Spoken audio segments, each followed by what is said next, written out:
अस्सलाम वालेकुम, मेरा नाम है नुमान और आप देख रहे हैं मेरा यूट्यूब चैनल एच7 हॉलीडेज़। अगर आप हमारे चैनल पर नए हैं तो हमारे चैनल को सब्सक्राइब करें, बेल आइकन के बटन को प्रेस करें। अगर ये वीडियो पसंद आए तो दोस्तों के साथ लाज़मी शेयर करें और कोई भी आपका सवाल हो तो आप हमें कमेंट कर सकते हैं।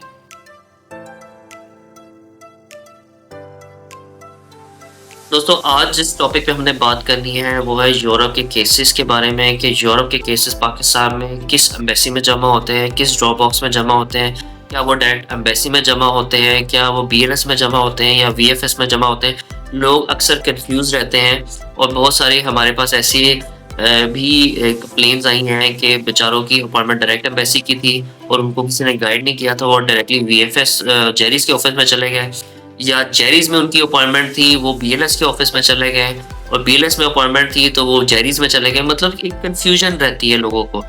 क्योंकि पाकिस्तान में डायरेक्ट एम्बेसीज डील नहीं कर रही बहुत सारी कंट्रीज़ को, तो इस वजह से एक कन्फ्यूजन लोगों को रहती है कि जेरीज़ क्या है, बीएलएस क्या है। पाकिस्तान में एम्बेसीज ने थर्ड पार्टीज़ को ऑथराइज़ किया हुआ है कि वो उनकी बिहाफ़ पे डॉक्यूमेंट रिसीव कर सकें, उनकी बिहाफ़ पे बायोमेट्रिक कर सकें। वो बेसिकली एक ड्रॉप बॉक्स है, एक कोरियर सर्विस है between applicant and the embassy. तो इस कन्फ्यूजन को दूर करने के लिए हमने कहा एक छोटी सी वीडियो बना लें जिसमें तमाम यूरोप के कंट्रीज़ में हमने कोशिश की है कवर करें कि उनके केसेस कहाँ पे जमा होंगे ताकि कन्फ्यूजन ना हो और लोगों का टाइम भी ज़ाया ना हो और लोगों का पैसा भी ज़ाया ना हो। तो इस वीडियो को आपने लाजमी एंड तक देखना है और इनके एम्बेसीज के जो कॉन्ट्रैक्ट्स हैं वो चेंज होते रहते हैं। जैसा इटली एम्बेसी के जो केसेस थे वो पहले वीएफएस देखती थी, जेरिस देखती थी, लेकिन अब उसको वीनाट्रॉनिक्स देख रहा है, बीएलएस देख रहा है। तो किसी टाइम भी चेंजिंग आ सकती है, तो हमारी कोशिश यही है कि आपको एग्जैक्ट एक्यूरेट इन्फॉर्मेशन दे सके। लेकिन अगर ड्यूरिंग वीडियो बनाते हुए कोई चेंज आ जाए एम्बेसी की तरफ से जो अपडेट ना हो या बाद में आ जाए तो प्लीज़ आप हमें कमेंट करके या डायरेक्ट नंबर पे हमें कमेंट करके या मैसेज करके बता सकते हैं। सबसे पहले हम बात करते हैं ऑस्ट्रिया एम्बेसी की। ऑस्ट्रिया के जो केसेस हैं, लेट्स से अगर किसी ने यूरोप का केस ऑस्ट्रिया का केस सबमिट करवाना है तो वो जमा करवाएगा जेरिस के ऑफिस पे। जेरिस आपको पता है लाहौर, कराची और इस्लामाबाद इन 3 सिटीज़ में ऑपरेट करता है। अपनी सिटी से रेलेवेंट जो आपके करीब लग रही हो जेरिस का ऑफिस, वहाँ पे आप अपॉइंटमेंट करवा सकते हैं और वहीं पे आपके ऑस्ट्रिया की एम्बेसी के जो केसेस हैं वो वहाँ पे जमा होंगे। बाद आ जाता है जी बेल्जियम। बेल्जियम के जो भी केसेस हैं वो जेरीज़ में जमा होते हैं अगेंस्ट कराची, लाहौर, इस्लामाबाद में इनके ऑफिसेस हैं। इसको वीएफएस ग्लोबल, जेरीज़ या फेडेक्स भी अक्सर लोग कहते हैं। तो ये केसेस आपके बेल्जियम के जेरीज़ में जमा होंगे। अगली एम्बेसी आ जाती है बुल्गारिया। बुल्गारिया के जो केसेस हैं, अगर किसी ने वीज़ा एप्लीकेशन सबमिट करवानी है बुल्गारिया की, वो डायरेक्ट एम्बेसी में जमा होती है जो कि इस्लामाबाद में एग्जिस्ट करती है।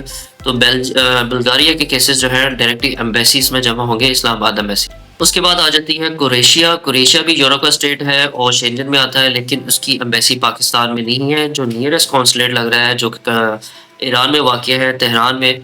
तो जिसने भी अगर क्रोएशिया जाना है और वो चाहता है कि क्रोएशिया की वीज़ा एप्लीकेशन सबमिट करवाए तो उसको एम्बेसी तेहरान एम्बेसी ईरान में जाना पड़ेगा। उसके बाद आ जाती है चेक रिपब्लिक। चेक रिपब्लिक जो है इसकी भी डायरेक्ट एम्बेसीज में केसेस जमा होते हैं। लेट्स से किसी ने चेक जाना है और वो अपना केस सबमिट करवाना चाहता है तो चेक रिपब्लिक की एम्बेसी पाकिस्तान में है और डायरेक्ट एम्बेसी में ही ये केसेस सबमिट होंगे। इसके बाद आ जाती है एस्टोनिया। एस्टोनिया की जो केसेस हैं वो डायरेक्ट एस्टोनिया एम्बेसी में जमा नहीं होते। इसको जो डील कर रही है हंगरी एम्बेसी डील कर रही है।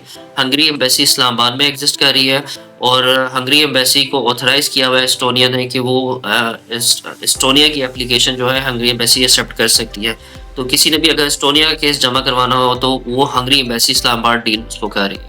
उसके बाद आता है फ़िनलैंड। फ़िनलैंड के भी जो केसेस हैं वो जेरिस डील कर रहा है और जहाँ पे जेरिस की बात करें तो वीएफएस ग्लोबल, इस्लामाबाद, कराची, लाहौर इन तीनों सिटीज़ में एग्जिस्ट कर रहा है। तो फ़िनलैंड के जो केसेस हैं वो जेरिस में जो हैं वो सबमिट किए जाएंगे। उसके बाद आ जाते हैं फ्रांस। फ्रांस की जो एम्बेसी है वो इस्लामाबाद में एग्जिस्ट कर रही है। चाहे आप कराची के रहायशी हों, लाहौर के हों या कोयटा के हों, आपको अगर फ्रांस की एप्लीकेशन सबमिट करवानी है तो आपको फ्रांस एम्बेसी इस्लामाबाद आना पड़ेगा। और जो अपॉइंटमेंट्स अरेंज करता है वो एईजी का ऑफिस करता है। एईजी के ऑफिस लाहौर, कराची, इस्लामाबाद में एग्जिस्ट करते हैं। तो किसी ने भी अगर अपॉइंटमेंट लेनी हो तो वो एईजी के ऑफिस से रब्ता करता है अपॉइंटमेंट लेने के लिए। उसके बाद हम बात करते हैं जर्मनी की। जर्मनी की एम्बेसी भी पाकिस्तान में और कॉन्सुलेट भी पाकिस्तान में है। तो कराची कॉन्सुलेट जो एम्बेसी जर्मन एम्बेसी का जो कॉन्सुलेट है वो कराची में है और एम्बेसी जो है इस्लामाबाद में है। तो किसी ने भी अगर जर्मनी के केसेस सबमिट करवाने हो तो कॉन्सुलेट में या एम्बेसी में जमा करवा सकता है। डायरेक्टली एम्बेसी ही उसको डील कर रही है। अगर आप कराची या कोयटा के रहायशी हैं तो आप कराची कॉन्स्टेंट में जमा करवाएँगे। अगर आप सेंट्रल में हैं, केपीके में हैं या इस्लामाबाद में हैं, नॉर्थ रीजन में हैं, तो आप इधर इस्लामाबाद एम्बेसी में सबमिट करवाएँगे केसेस। नेक्स्ट जो कंट्री है वो है हंगरी एम्बेसी। हंगरी एम्बेसी भी जो है वो डायरेक्ट एम्बेसी में ही डील होते हैं। हंगरी के जितने केसेस हैं वो हंगरी एम्बेसी इस्लामाबाद उसको डील करेगी। ये किसी वीएफएस या बीएलएस में सबमिट नहीं होना, इसको डायरेक्ट एम्बेसी ही डील करेगी। आइसलैंड की भी एम्बेसी जो है वो पाकिस्तान में नहीं है। अगर किसी ने आइसलैंड के केसेस सबमिट करवाने हैं तो उसको जो डील कर रही है वो वीएफएस डेनमार्क डील कर रहा है। मतलब जो वीएफएस ग्लोबल का ऑफिस में जो डेनमार्क का सेक्शन बना हुआ है, आइसलैंड के केसेस जो है वो डील कर रहा है डेनमार्क जेरिस ऑफिस।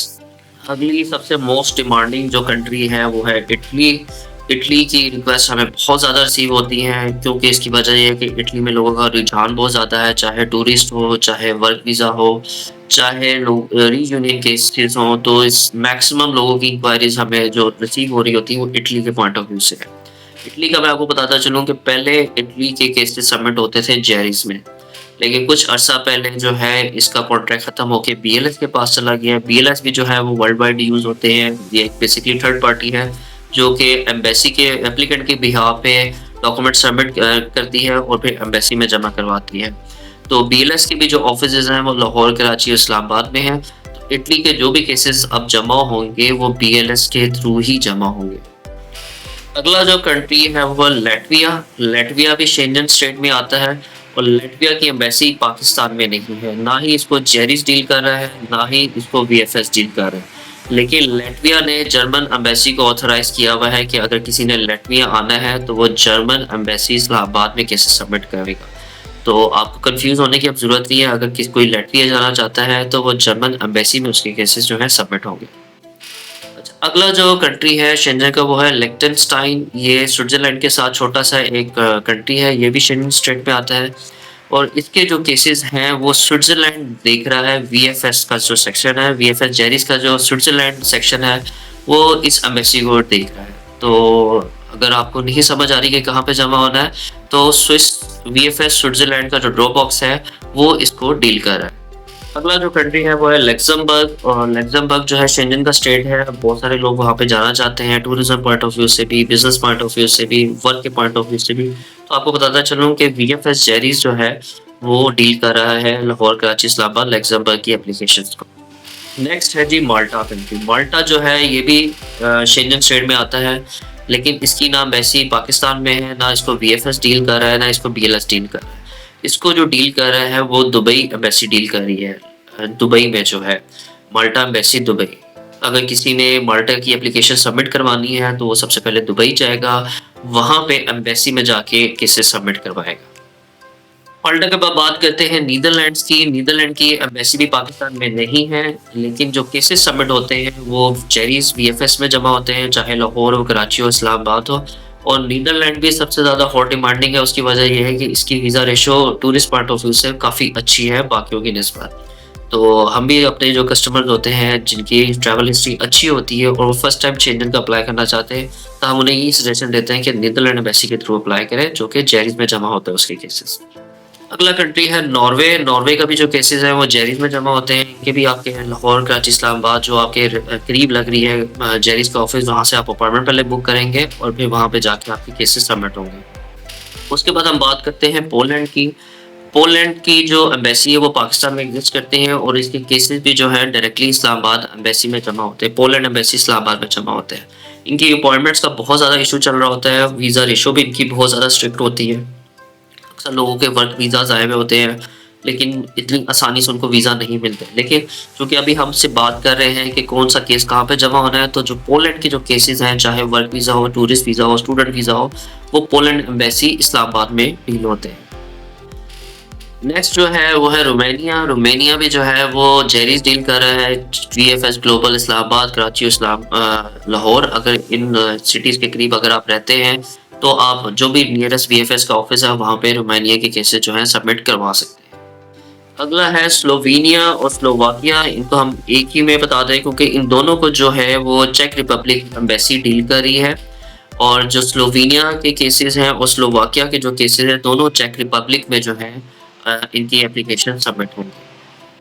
अगला जो है वो है स्पेन। स्पेन जो है वो बीएलएस में जमा होता है, जस्ट लाइक वीएफएस। ये भी एक ड्रॉप बॉक्स है, इनके भी लाहौर, कराची, इस्लामाबाद में ऑफिसेज़ हैं। तो जो भी नियरेस्ट आपका बीएलएस का ऑफिस है, तो स्पेन के जो केसेज़ हैं, चाहे टूरिस्ट वीज़ा हो, विज़िट वीज़ा हो, वर्क वीज़ा हो, वो बीएलएस के ऑफिसेज़ में जमा होने हैं। उसके बाद हम बात करते हैं स्वीडन की। ये स्वीडन की एम्बेसी पाकिस्तान से अनफॉर्चुनेटली बंद हो चुकी हुई है बहुत अरसा कबल। तो अब किसी ने भी अगर स्वीडन का केसेस जमा करवाना हो तो वो भी नियरेस्ट वीएफएस के ऑफिस जो बैंकॉक में है, होचिमन सिटी में है, वहाँ पे सबमिट करवा सकते हैं, या मलेशिया में जमा करवा सकते हैं, या सिंगापुर में जमा करवा सकते हैं। तो स्वीडन की एम्बेसी पाकिस्तान में नहीं है, ना ही इनका कोई ड्रॉप बॉक्स है, ना ही वीएफएस में जमा होते हैं, ना ही बीएलएस में जमा होते हैं। उसके बाद जो लास्ट कंट्री है यूरोप का जिसके बारे में हमने बात करनी है वो है स्विट्जरलैंड। मैं बताता चलूँ कि स्विट्जरलैंड के जो केसेस हैं वो बीएफएस, इस्लामाबाद, लाहौर, कराची, जेरीज के ऑफिस में जमा होते हैं। और स्विट्जरलैंड भी जो है उसकी वीज़ा रेशो कंपैरेटिवली बाकियों की निस्बत थोड़ी सख्त है, इतनी आसानी से वीज़ा नहीं देते ये लोग भी। और स्विट्जरलैंड जो है सबसे मोस्ट एक्सपेंसिव यूरोप का कंट्री भी है। तो स्विस के जो केसेस हैं वो वीएफएस, इस्लामाबाद, लाहौर, कराची, जेरीज के ऑफिस में सबमिट होते हैं। तो ये तमाम जो कंट्रीज़ हैं जो मैंने अभी आपको 28-29 कंट्रीज़ की बताई हैं, हमारी मैक्सिमम कोशिश थी कि आपको एक्यूरेट इन्फॉर्मेशन शेयर कर सकें। तो आई होप कि इस वीडियो को देखने के बाद जो आपकी कन्फ्यूजन है कि किस कंट्री का कौन-सा केस कहाँ पे जमा होता है, आपको क्लियर हो जाएगा।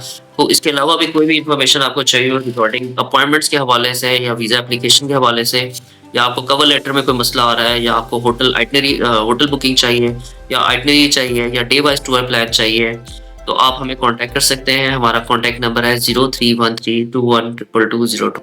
हमारा ऑफिस जो लोकेटेड है वो बहरिया टाउन फेज़ 7 रावलपिंडी में एग्ज़िस्ट करता है। आने से पहले आप अपनी अपॉइंटमेंट बुक कर सकते हैं, और हमसे मिलने के कोई चार्जेस नहीं है। अपना बहुत सारा ख़्याल रखिएगा। अल्लाह हाफ़िज़।